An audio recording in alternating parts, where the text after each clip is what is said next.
La historia de Job es una de las narrativas más profundas y complejas del Antiguo Testamento de la Biblia. Conocida por sus lecciones sobre el sufrimiento, la justicia divina y la fidelidad, el libro de Job se ha debatido y analizado durante siglos tanto por teólogos como por filósofos.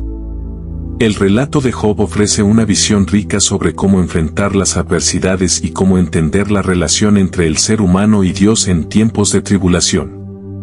En esta narrativa, se nos presenta a un hombre justo y próspero que enfrenta pruebas devastadoras, cuestionando y finalmente reafirmando su fe en Dios. Contexto y estructura. El libro de Job se ubica entre los libros poéticos del Antiguo Testamento y consta de 42 capítulos. Su estructura se puede dividir en tres partes principales: el prólogo en prosa, capítulos 1 a 2, los discursos poéticos, capítulos 3 a 41, y el epílogo en prosa, capítulo 42. El prólogo, la prueba de Job. El relato comienza con una descripción de Job, un hombre intachable, recto, temeroso de Dios y apartado del mal. Job 1:1. Job es un hombre extremadamente rico y respetado, con una gran familia y muchas posesiones. Esta descripción inicial establece a Job como un modelo de virtud y prosperidad. El escenario cambia rápidamente cuando se nos introduce en el ámbito celestial.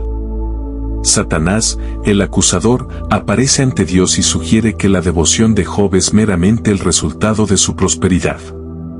Satanás propone que si se le quitan sus bendiciones, Job maldecirá a Dios.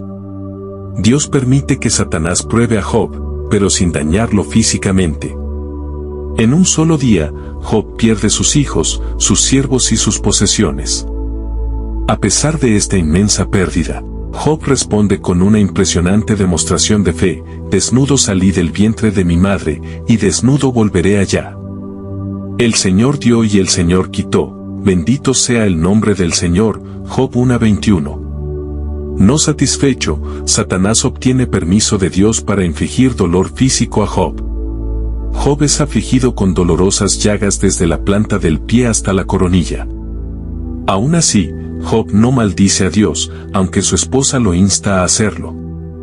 Job, en su aflicción, sigue firme en su integridad, diciendo: aceptaremos el bien de Dios, y no aceptaremos el mal. Job 2:10. Los discursos poéticos, debate sobre el sufrimiento.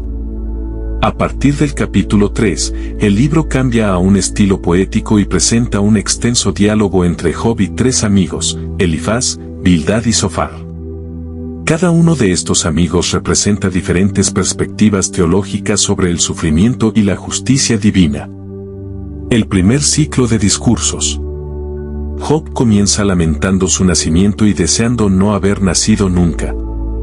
Expresa su desesperación y cuestiona el propósito de su sufrimiento. Elifaz responde sugiriendo que el sufrimiento de Job es una disciplina de Dios y lo insta a buscar a Dios para restaurarse.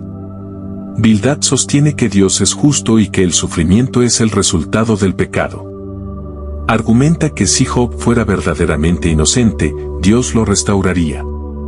Zofar acusa a Job de hablar demasiado y con arrogancia.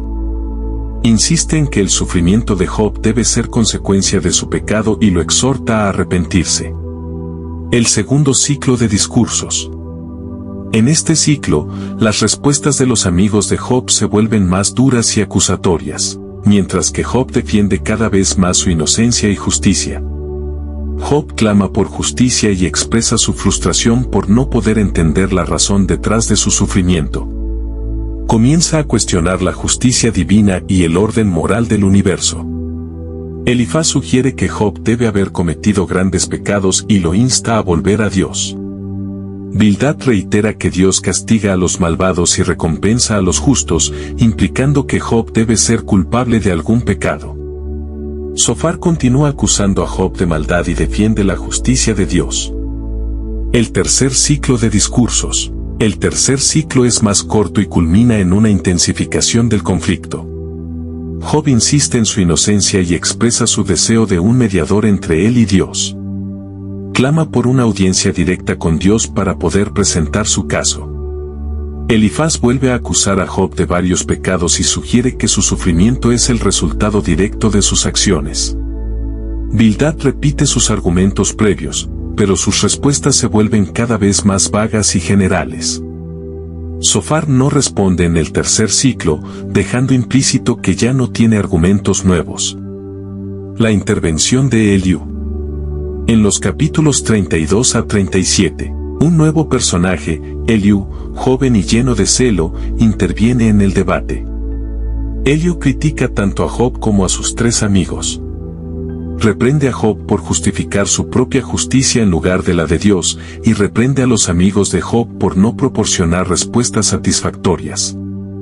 Eliú presenta una visión más matizada del sufrimiento, sugiriendo que puede tener un propósito educativo y que Dios es justo y misericordioso. La respuesta de Dios.